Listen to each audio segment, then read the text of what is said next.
Figure 4 Radio. Lock it in. Lock it in. Lock it in. Lock it in. Lock it in. Figure 4 Radio. Hello and welcome to Figure 4 Radio. It's the mastermind Olie Spring, joined by Luke-O-Mac. Hello. And today, it's one of my favourite type of podcast. We are talking so about you get your spreadsheets out. Spreadsheets, lists, top tens. I fucking love it. We're talking about the best match of the year, best match 2016. Yep. Although we should point out we're only looking at WWE. Main events / pay-per-view / network specials. Yeah, I guess so. Yeah. I kind of tweaked my own rules to include the Cruiserweight Classic. Yes. So Luke, today we've watched 13 matches. But we had today. to cut the list down. I had a list of about 22 matches. We'd still be sat there watching. Yeah, I think we've had a long ass day of watching wrestling. Exactly. So should we just kick off with the first match that we watched? Yeah, go on then. So first match, we don't go in chronological. We watched Ambrose versus Owens from the Royal Rumble last man standing match for the Intercontinental Championship. Yes. So Ollie, thoughts on it? Come on. I know your thoughts on Dean Ambrose. I just don't like him. I just don't like the guy. I think this for me, because a little bit more background. I took my entire spreadsheet and I cut it down. So basically, the only thing is, we only looked at kind of 4.5 stars plus. Yeah. There would have only been about 8 matches, so we want a top 10. So we went to 4. I had to include everything that I gave a 4-star rating to as well. Yep. And I think so. This was basically filler. Good match. Because I didn't have your spreadsheet while watching it, so I went through and kind of starred them to what I thought. Yes. What did you give it? I gave it a 3.5. Okay. Yeah, I didn't think it was quite up there as a 4. I think it's that thing though. It's like I'm not the biggest Ambrose fan. Yeah. And that kind of taints it a little bit for me. I was pissed off when Owens didn't win. Yeah, it's one of those things of like we've seen, it goes back to Dolph Ziggler. Every time he's in a match, he might put in a really stellar performance, but then it's Ziggler, and I just think, nah. Yeah, I'm not too exactly fussed, and I think that's the problem with it. I mean, there was a good few spots in it. There was so I've made notes. I've got the cannonball through the barrier. There was a big elbow drop through the table on the outside. Yeah, there was. The key crusher through the table. I quite like the Owen showboating, where he thought he was going to do something. He set the chairs up, and then he just put his feet sat up down. He's got so much cocky attitude. I just love that part of Owens. It was all right. Ambrose won, put Owens through 2 tables. Which was a good way to end it, I guess. We saw him set that spot up, and that's how they were going to do it. But it was all right for what it was. Yeah, like I said, a 3.5. It was kind of a middle of the road, nothing overly special. I think I pushed it to 4 just purely for the different kind of spots that you don't see every match. But yeah, but then I suppose you expect that in a tables match. That's true. Second and third matches, we actually broke the chronological rule. So we watched the Revival as the champions versus American Alpha from TakeOver Dallas, and then, just to compare, we watched American Alpha as the champions versus the Revival at NXT TakeOver The End. Yep. Basically, we knew they were going to both be stellar matches. We needed to figure out which was the better one, I guess. I think for me, of the 2, I gave it to the first one. Yes, same. Okay. Because we haven't discussed this yet. Me and Kai have done a whole podcast on what we look for in a wrestling match, what we want to be good. For me, it's so much more than what's in the ring. Oh, completely. One thing I think I noticed in here was the crowd is a big factor for me. If the crowd, huge factor. I mean, in theory, the bigger the crowd, the better. But the more excited the crowd are, the better. Oh, completely. So if they're invested in it, you get invested in it at home. Yes. And the crowd, I think, at Dallas was bigger. I mean, the Full Sail crowd were always good, but the Dallas crowd was bigger. And I think at that point, American Alpha hadn't won them the belts yet, so everyone was a bit more hungry to see for it. American Alpha. Yeah. So I put that. I mean, we were talking about that match. I got really picky with these two. There was literally like a quarter of a star in it. I was a little bit disappointed by the one at TakeOver the End. I think for me that it was the crowd and the fact that it was back in Full Sail. Yeah, I gave TakeOver the End a 4-star, and then I gave the first one at Dallas 4.25.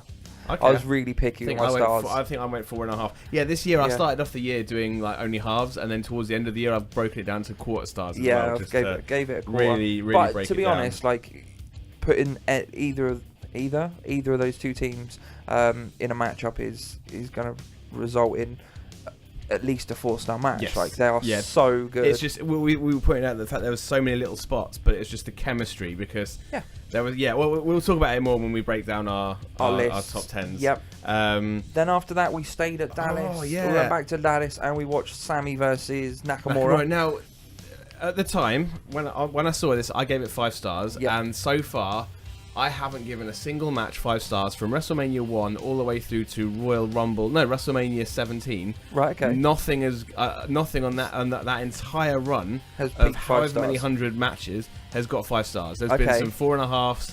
Yeah. That I gave 5 stars there and then. Yes.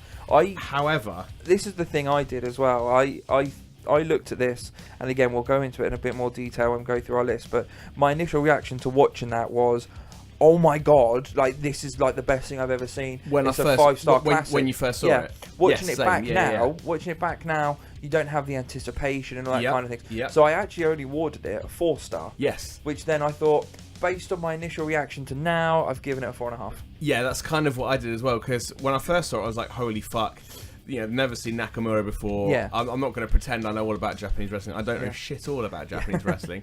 I didn't have a clue who he was, but I was like, wow, this guy's got charisma. I'd never really seen strong style before. Yeah. As I said, at the time, I was absolutely blown away. However, now just the other night, I watched Kenny Omega and Okada. Oh, what a headline match. And once again, that one, I think, when you're first viewing it, it's like, holy shit, these guys are really kicking and punching and kneeing each other. And it kind of hits you there and then. But I say, now that Nakamura's been around for almost a year, I've seen his matches with Joe and his matches with Balor and his squash matches on NXT. Yeah. I'm noticing that actually strong style, it's just another style. Yeah. That's true. I think it's because it was a style that had never been seen in WWE before. So and that was its introduction. I was a little bit let down in a way, because all of a sudden I'm looking at it and the kicks that I thought were really stiff at the time, I'm actually noticing, well, actually they're not. Not as stiff as you think. Don't get me wrong, I do not want to be on the end of them.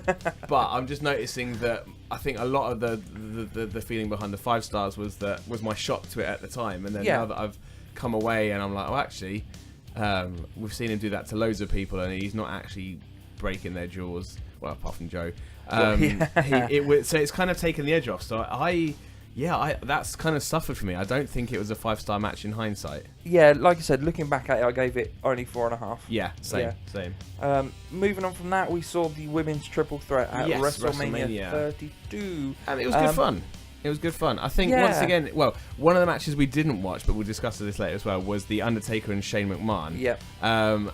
I gave the match of the night to Undertaker and Shane McMahon, but I think in hindsight I potentially could have given it to this one.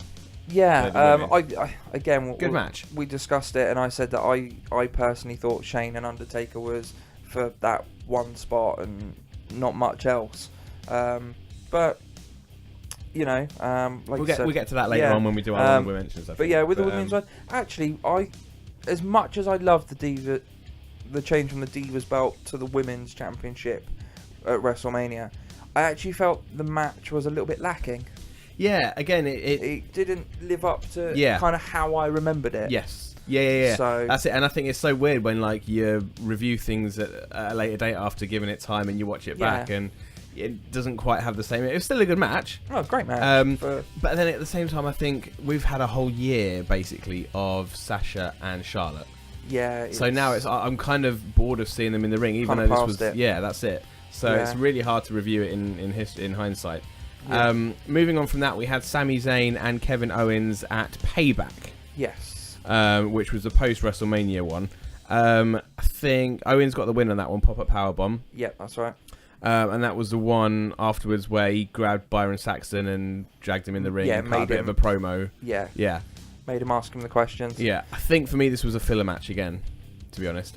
I thought the wrestling side of it was really good, actually. Mm-hmm. The spots they pulled off, I think the two guys kind of left everything in the ring.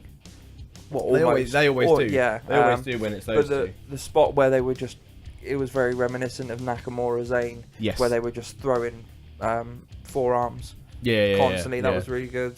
Just his passion, and when they still in the ring, it's a passion thing. It's not. Yeah. It's more than just a wrestling match. You know, this is like life or death for them. Yeah, completely. But yeah, kind of a bit like the Owens and Ambrose match. It was a very solid match, but not. I don't think it's going to be a contender for match of the year. Yep. In hindsight, we just had to fill the the spots. Match number 7 we watched from Extreme Rules: The Miz Intercontinental Champion versus Cesaro versus Zayn versus Owens, a fatal 4-way. Yes. This one I loved. I couldn't wait to watch this one again. It's really, I'm not going to give you its position, but it is really high up on my list. So, yeah. I don't really want to say too much more about it. Yeah. Well, so we'll start sucking all 4 of those guys off when we do our top 10s. Yeah. But I was so glad we got to watch that. So many little things that I want to mention. We'll get to that though again in a minute. Another one from Extreme Rules: AJ Styles taking on Roman Reigns when he was the champion. Quite enjoyed it. I mean, I think we noticed halfway through the crowd were chanting, "You can't wrestle," and we were like thinking to ourselves, he brought the best out in Roman. He did, yeah. But one of the things I loved was when he hit something really cool, and the crowd. What did they chant? You still suck. You still suck. Like almost like, yeah, that was good. But no, you still suck. You still suck. Like they didn't want to admit that they were impressed. They enjoyed it. Yeah. And they chanted that twice. They 2 did. There was a spots. couple of times they chanted it, but again, we'll probably get to this in the top 10. But I don't know. I think it fell a little bit flat for me. Okay, I was pleasantly surprised by it. I was pleasantly surprised. I can't remember where it came in my top 10, but yeah, we'll get to that. Yep. Then we had the Money in the Bank match, which was Owens, Zayn, Ambrose, Jericho, Cesaro, and Del Rio. I don't think I've missed anybody out there.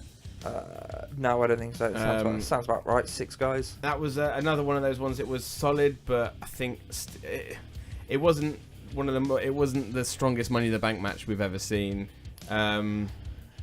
Again, I think this is where our lists are going to differ. Okay. Because I really, really enjoyed this. Okay. What did you enjoy about it? Just like you said, it had the spots, but it also it built the feuds of everyone that was in it.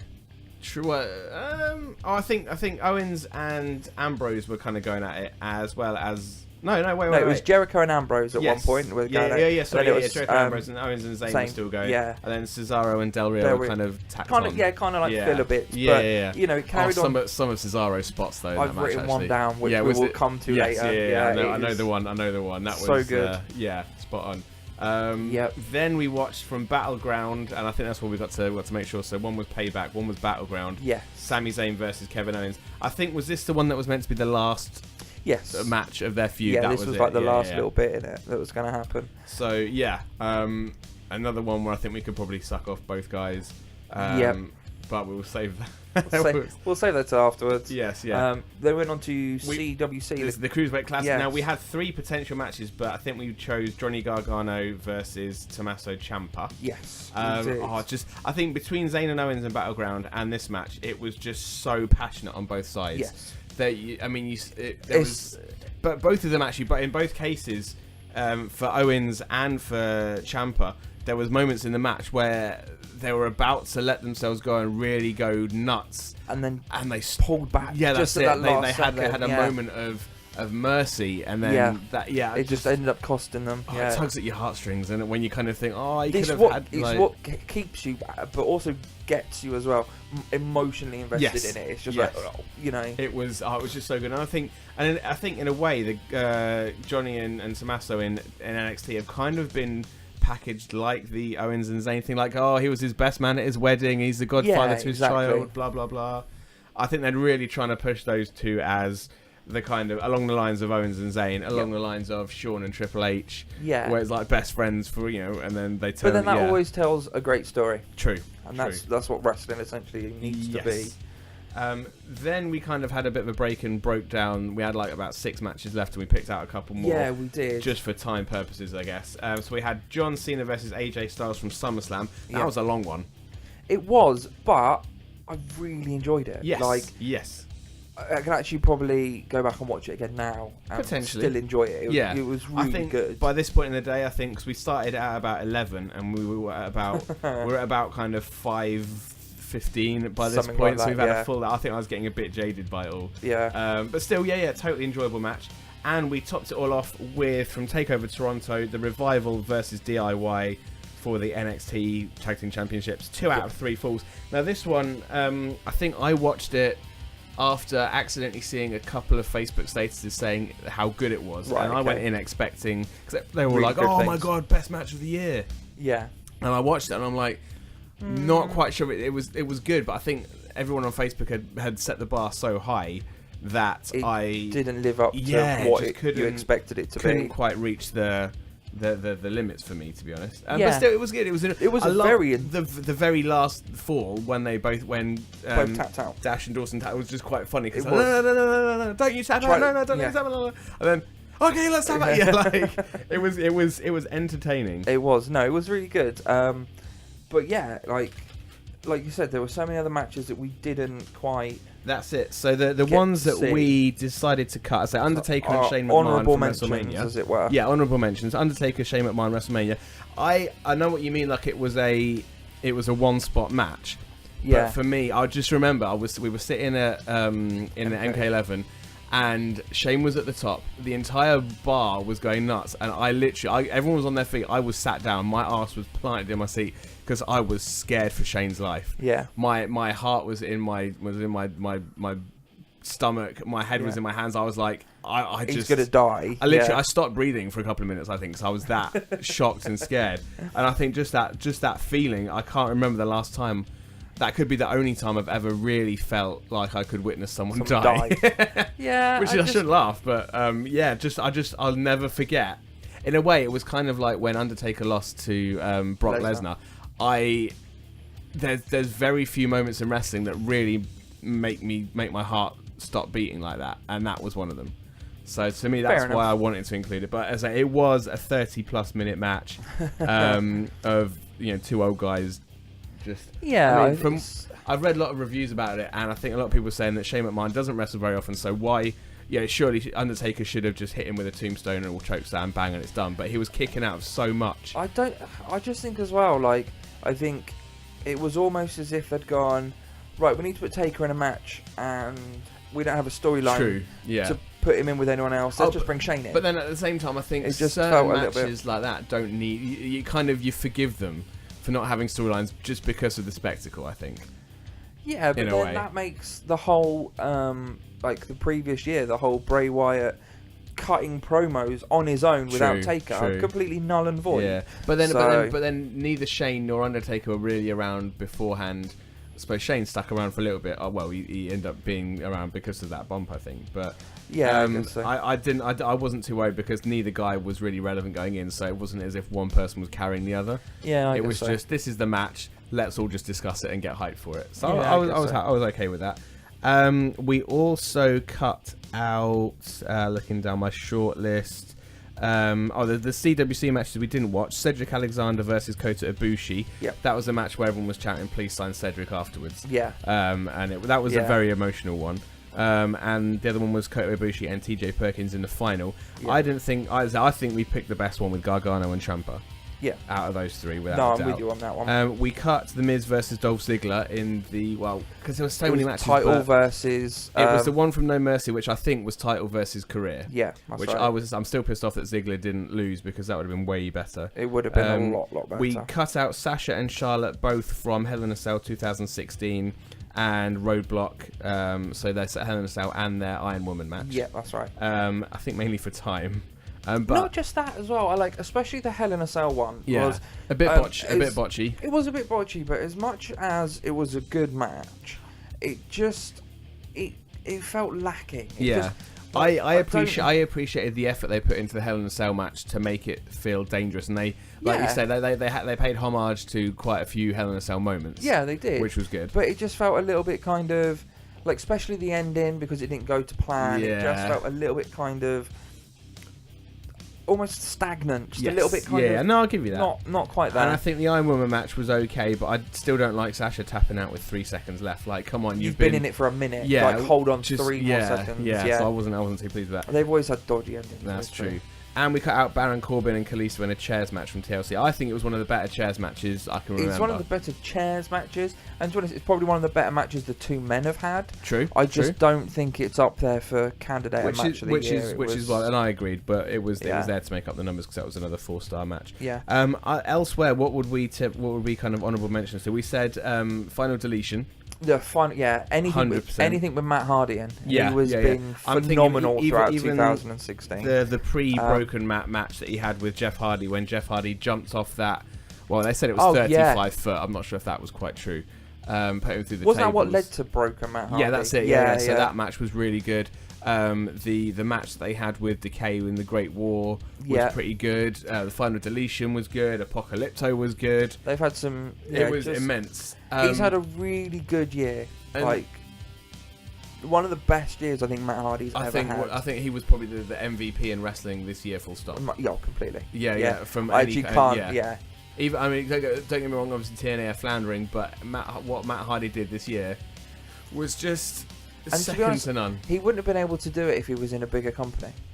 Maybe.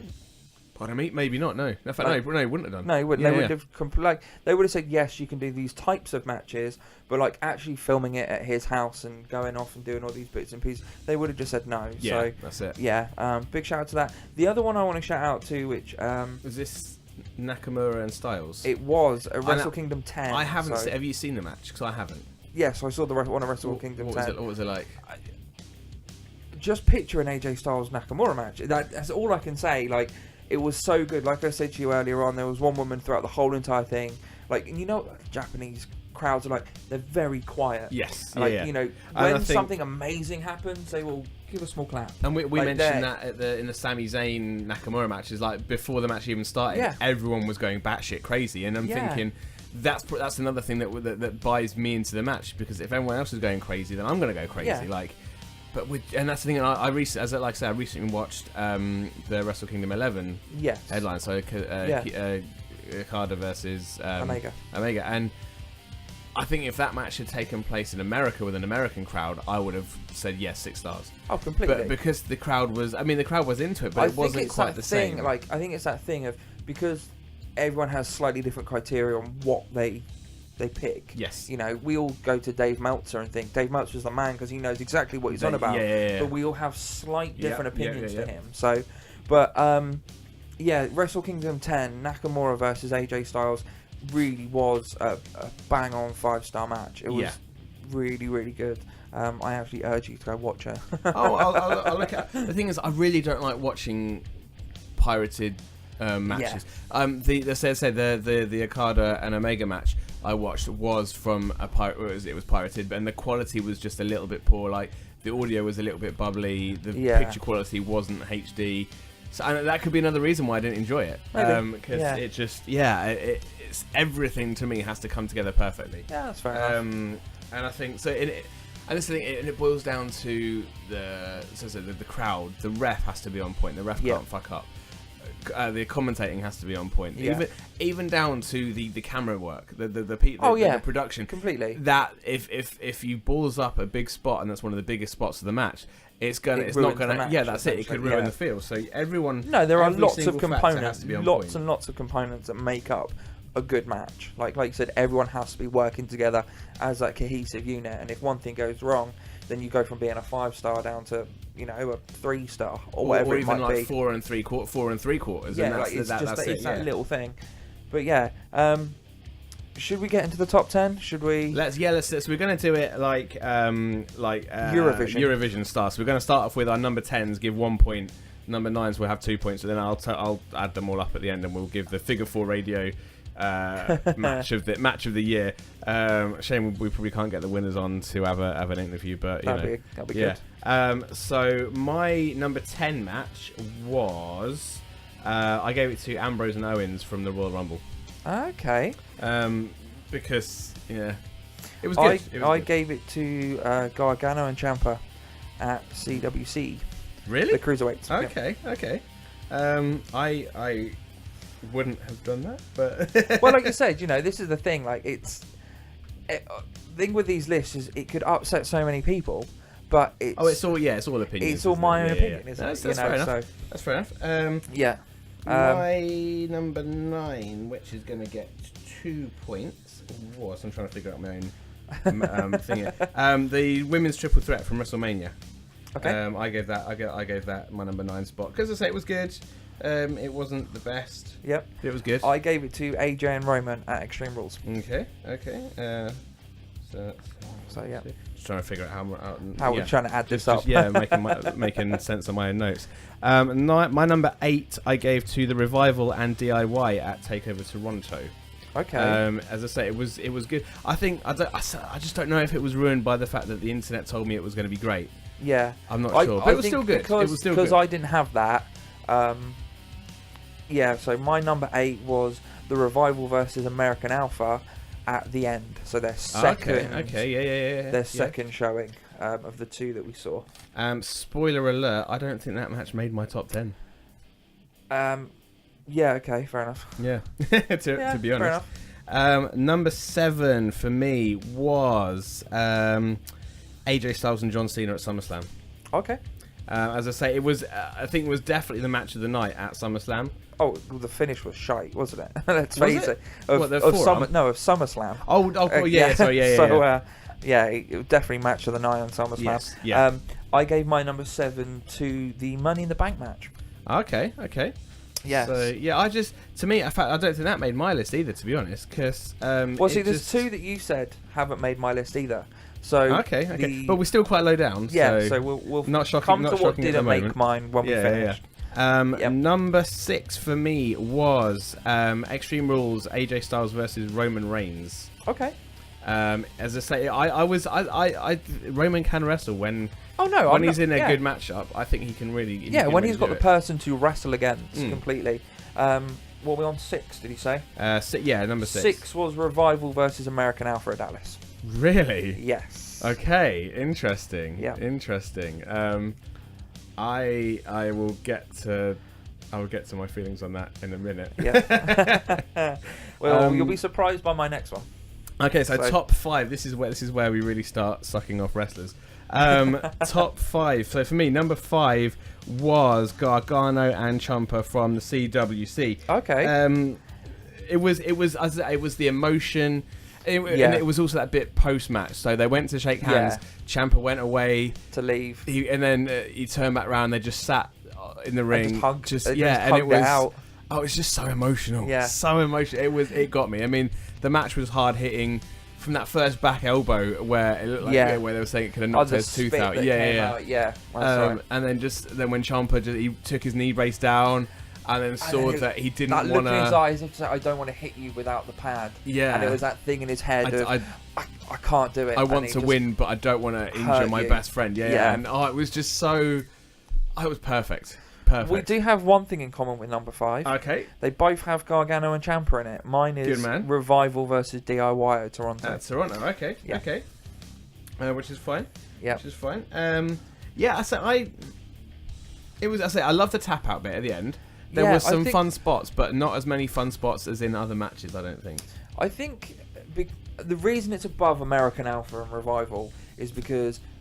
Because actually, that's above it for both of yours, isn't it? Yeah, and I think it's that thing because we'd seen it a couple of times, American Alpha and Revival. True. So true. the hype kind of wasn't there behind it all, you know, especially when you look back over the year. And actually, I just think, like you said, watching the Gargano versus Ciampa match and then watching them together was just like, them guys are so good together. And like it just, I don't know, there was just something behind it that I just thought, you know, like I honestly actually can't subscribe. Can't subscribe to my own feelings. Can't describe why it was just one of those instant things of like, you know, when like you watch something and you're told, right, judge this afterwards, and then as soon as it's finished you have the answer. It's just like, it's this. That's exactly, it was like as soon as it finished I knew it was going in my top 5. Okay, so fair enough. Yeah. So my number 4 I am giving to, this is a shocking thing because I gave it 5 stars. That's my 4th best match of the year, Zayn and Nakamura. It just wasn't as good second time round.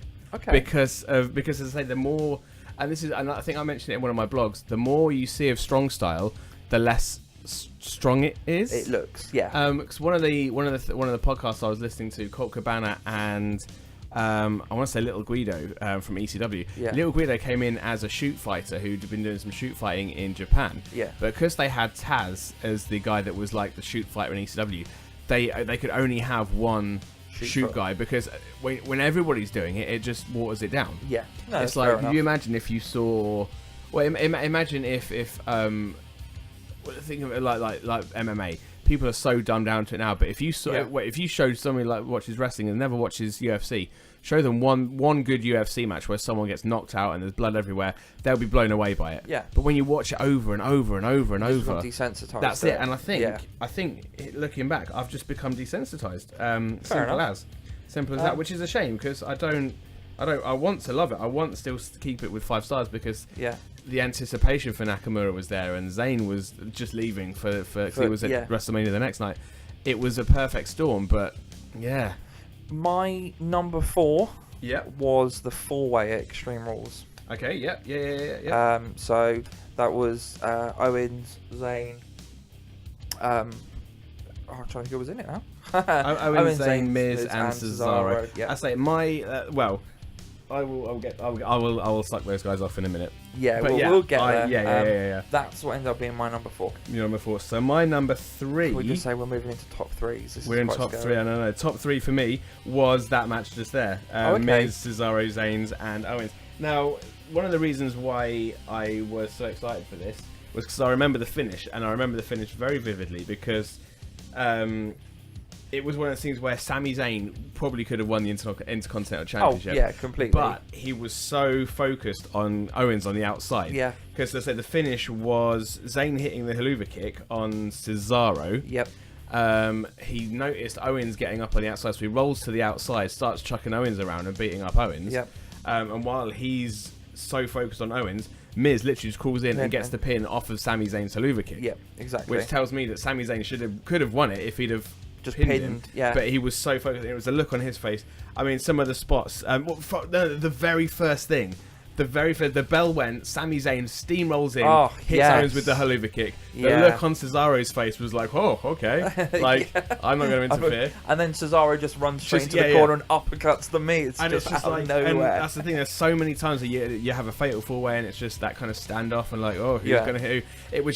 It was almost like pulling the trigger, the bell went, pow, out goes Sami Zayn. The other super Helluva Kick. The other bit in that I found quite funny anyway, was when Sami and Cesaro finally tied up after that. Yes. And Cesaro was doing that, I'm on my back, I'm on my feet, I'm on my back, like I'm on my flopping feet. fish. It was so clever. There was just so many things in that match. There was that kind of German suplex, and so it was in the corner the German suplex and the 50-50 suplex, and there was like a double superplex, and then Cesaro seemed to. And there was that one as well. Yeah. Oh, it was it was so good. It was a really good match. Oh, and Sami Zayn's running sunset flip. So he ran flipped up Sami Zayn, up Cesaro, then over the back, and then into the powerbomb. It was so good. Yeah, so good. Really, honestly, really good. I think that is a match I could watch back time and time again, and be more than happy to keep watching it. That was your number 3, wasn't it? Yeah, number 3. So that got 8 points for me. What's your number 3? My number 3 was KO versus Sami at Battleground.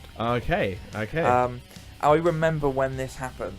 Yes. I texted you and Kai, and I said, you need to watch this match now. I remember that, yeah. It's incredible. Like, it's a definite 5-star match. I still stick by the fact it is incredible. Maybe not quite a 5-star match. Yeah. But it's just the ending. It's that Helluva kick, and then it flops onto him, and it's just that look on Sami's face of, what do I do? About 2 minutes prior, Kevin Owens was in the corner and was like just saying, instead of going for that killing, he was like, why won't you just give up? He was like, he kind of regressed into that. It comes back down to that fundamental of they tell a story. Yes. And they get you invested in it. So it was just so good. And you know what? That was my number 2 match. Oh, okay. Yeah. So that was head and shoulders above. Because in a way, I remember everyone saying, "Oh yeah, Owens and Zayn could be match of the year." Yep. And I think we watched the Payback match. I'm thinking this isn't that good. And then I realised, wait a second, there's a Battleground match. Yeah. And that's why it's important to get the 2, because Payback was a solid 4, but Battleground to me was 4 3/4. Fair It enough. was so good. Like you say, it was the same emotion as Gargano and Ciampa, where one guy was about to go for the killing blow, and then he hesitated but wait, I could win the match, but this is my friend, this is someone I've grown up with. He's been at my wedding, or he's going to be at my wedding. And it's just it's just the emotions. It hit me. My number 2 was Cena and AJ at SummerSlam. At SummerSlam, okay. Yeah. Again, like I said earlier on the podcast, I could go back and watch it now. And it might not have the emotional investment that the rest of them have, but we were seeing moves from Cena, which we never really see. Again, like, from a if someone said to me, show me why you like wrestling, not for like the emotional side, but what is it you enjoy about watching wrestling? Yeah. Just put that match on. This is what it is about. Yes. This is how good it can be. Forget the story it might be telling, forget whatever. Just watch these men work. And it's just so good. I can't, That's true. It was. For me, I think it went on a little bit too long. And I think there's a sweet spot. Like, I think that match was about 30 minutes or so. That was a little bit too long, because if you're showing someone that's not already invested, it's going to go on. It's going to drag a little bit. So I think around the kind of 17 to 22 minute mark is a good number for me. But and I said I did feel the match went on a little bit, because I say if like, but then it's tricky, because at the same time I love matches what you watch and you feel exhausted when it's over. One of the ones I recently watched was Triple H and Stone Cold in that 3 stages of Hell match. Oh yes, where the ending is they both hit each other with weapons, and it's just who fell on top of who. And I got to the end of that match, I needed a break. I needed to just go shattered. I was tired watching it, and I think I suppose time is a good thing for that. So come to number 1. My number 1 match, and unsurprisingly, for a number of reasons, it was TakeOver Dallas, American Alpha versus The Revival. I found myself in this. I spotted this halfway through. I knew what the outcome of the match was. I knew when the outcome of the match was happening. Yeah, every single near fall, my heart still skipped a beat. Okay. I was still out. I was excited. And I found myself smiling through the innovative spots. Yep.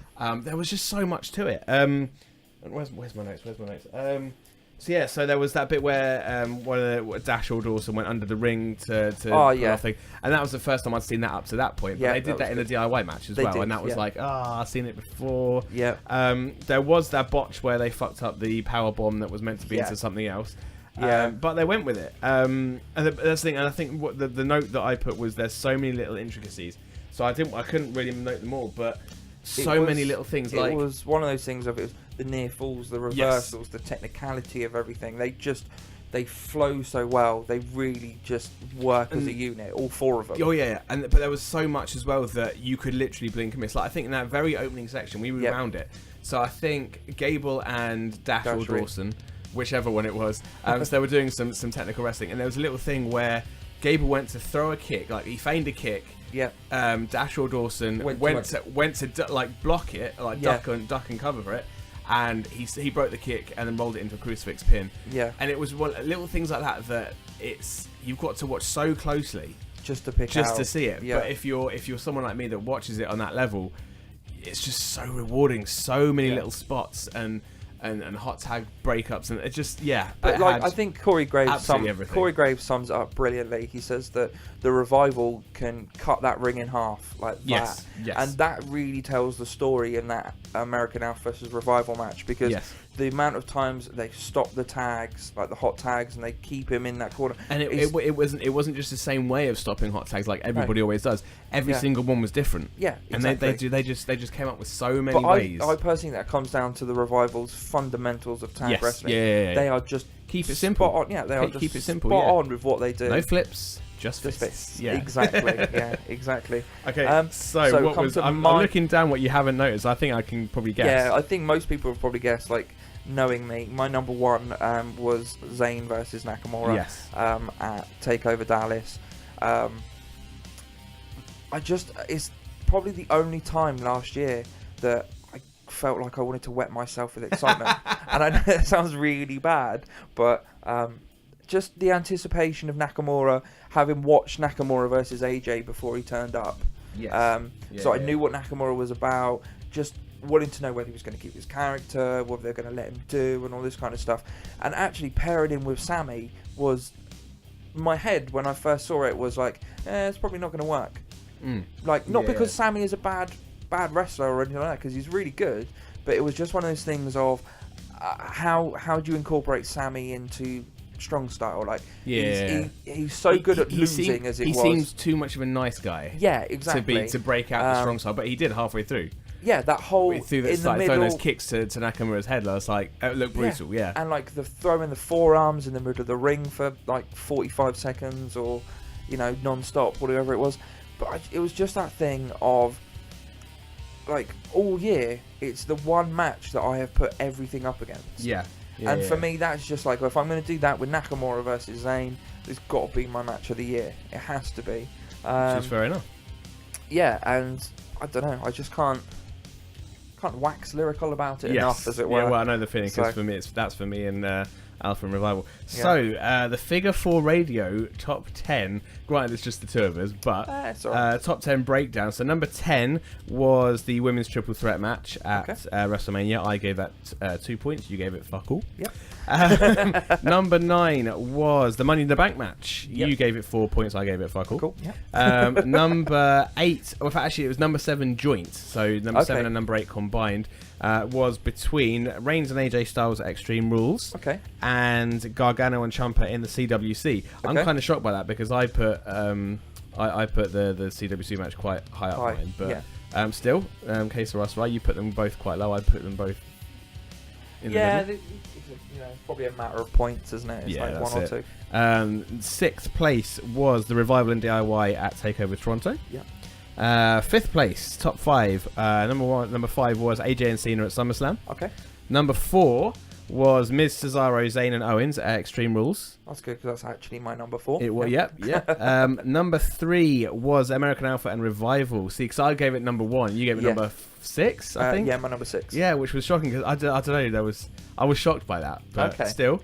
Number 3, so number 2 is actually a joint top place. Ooh. So the joint top match of the year for Figure 4 Radio was Sami Zayn versus Nakamura at TakeOver Dallas, and Sami Zayn versus Kevin Owens at Battleground. Well, there you go. Yeah. So I think Zayn was all over our list. Based on that, Sami Zayn is man of the year. No, which is weird, because lately he's had fuck all to do, but he just puts in solidly consistent matches. He does, but then to be fair, recently they've paired him with Strowman, who they're trying to build. So true, but I think that will work well, because Sami Zayn looks good when he loses. Strowman's just a beast. Yeah. So either way, folks, that is our top 10 for the year. I hope you had fun with that. I hope you at home enjoyed listening. Obviously, let us know what your best match is. Yeah, get on social media and let us know. I can't talk well enough about American Alpha and Revival from TakeOver Toronto. No, Dallas. My bad. So Luke loves a bit of Zayn and Nakamura. I just can't believe that it was. I was a bit disappointed watching it back. I think it's that thing of like, because I was just so emotionally with it first time round, I just can't. But then, were you a Nakamura fan going into that? Yeah. See, I'd never really heard of the guy. No, because I dip in and out. So yeah, which is fair enough. Don't mind a bit of dipping, so to speak. Dipping. Folks, don't forget to check us out on Facebook.com/Figure4Radio. That's where all we our updates are. At Twitter and Instagram. Luke is at Twitter. Figure4. Well, actually, I'm Figure4 Radio. One of my New Year's resolutions may still be to get my own Twitter account and start tweeting. Tweeting, yeah. Twitting. Because, I think I'm missing out, to be honest. We are on youtube.com/F4TV. We are indeed. There is, in fact, we were looking at it earlier, where there's an interview with us and Will Ospreay, who was probably, I don't think anybody had a better year in wrestling than Will Ospreay, as far as he had an amazing the ground that he covered. Have a look and check out our interview with Will Ospreay. We have a website, figure4radio.weebly.com. I have a shitload of blogs up there. If you want to see what I thought of every single pay-per-view of the year, go and have a look at that. Read them all. Read all our character bios for me and Luke and Kai and the other people behind the scenes. Yep. It's good fun. Have I missed? We're on iTunes, Stitcher, Podomatic, Mixcloud, TuneIn, radio app. Basically, anywhere you get podcasts, apart from SoundCloud, we are there. In fact, no, we are on SoundCloud as well, but we don't really use it too much. But either way, yeah, check us out. We're on iTunes. Make sure you rate, review, subscribe. Same with Podomatic, anywhere else you can, really. But I've been the Mastermind Olie Spring. I've been Luke-O-Mac. We will see you next week on Bye. Figure 4 Radio. Figure 4 Radio.